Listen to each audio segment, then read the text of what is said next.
بسم الله الرحمن الرحیم. شخصی که در مورد حضرت رسول الله صلی الله علیه و آله و سلم فیلم مفتضل ساخته بود، در یک واقعه آتش سوزی چنان سوخت و حرام شد که جسدش اصلا قابل دیدن و شناسایی نبود. ولی آمریکا از نشر این خبر جلوگیری کرد.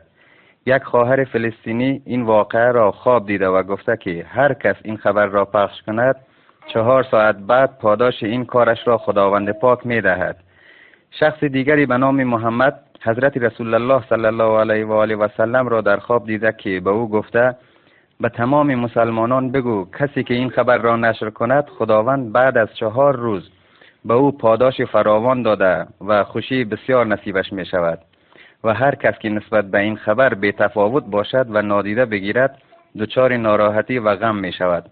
پس تا می توانید این خبر را نشر کنید تا خداوند پاداش این عمل نیک شما را هم در دنیا و هم در آخرت بدهد. این خبر را نادیده نگیرید و تا جایی که می توانید نشر کنید.